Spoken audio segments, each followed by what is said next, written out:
Good day mga boss, it's February 29, 2024, Thursday. So this is the last day of the month. And then again, this is your Kuya Elmer from Kuya Elmer Auto Trade. So for today's episode mga boss, pinaka-exciting kayo na itong episode mga boss kay as requested sa atong buyer from City Hor. So ang ato i-demo niya, pakita nato niya ang pinakahinog na 2023 Mitsubishi Mirage GLX with 18,000 mileage. So, among all the pictures, among all the units sa atong design, kumaga muni iyang napusuan tungod sa kahinog sa unit. So, tara mo po sa check nato, interior, exterior, including the engine. Hello, sir, good morning. So, right now nata sa unit, so mag-record lang ko through video para ma-review nimo from time to time ang unit. So, I will start, of course, sa exterior niya, left side and front. So, as we can see the unit, sir, good as brand new condition gina siya. Of course, speaking of good as brand new, wala gyud exterior look, wala gyud scratch, wala gyud dents, good. So this is the front.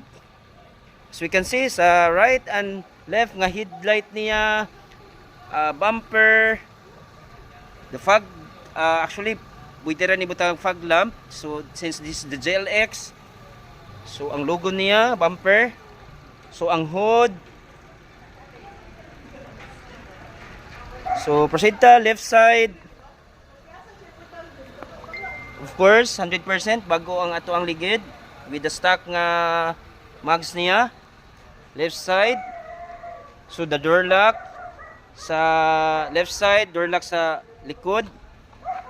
So, as we can see, sir, abog regyo na, which is dali regyo kaya na limpyuhan before we release. So, kompleto ta before we release.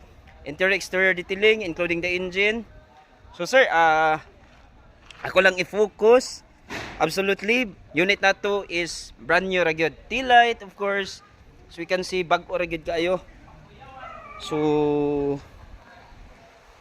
the proceed ta right side. Of course, ligid, bag-o ra gyud kaayo. And of course, ang window is naka 3 and 10, dark outside, clear inside na. So this is the right side. So hinog ra gyud kayo atong unit for only 18,000 mileage. So proceed ta sa interior. So sir, proceed ta interior. As we can see, super kayo ka kuan ra gyud. Limpyo, all the stock. So mating na to. Nadjay abog gamay pero wala na problema, minimal na.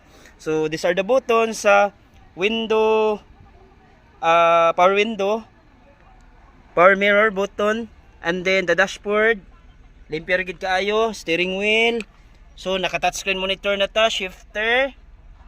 So stock, of course, ang seat niya, fabric.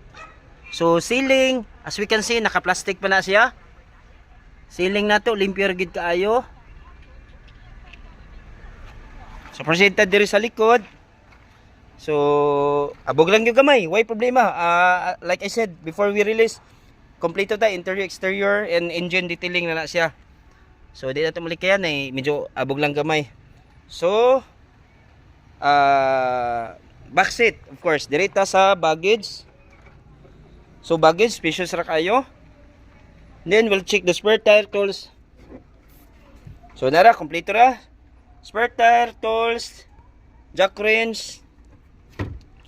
Then as we can see sa kuan niya, sir, plate number naka-register pa na siya, pero nara ato ang plate anak pohon. So proceed ta sa makina. Actually gipagawas na nako ni, naka-under na ni siya.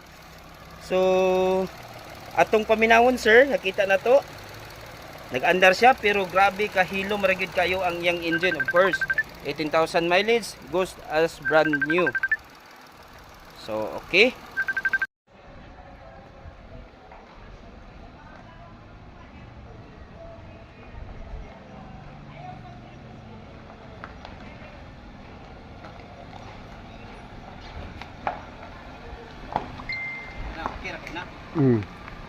Apil ko inigawas ha. Boss, junior lang sa kalam. Okay.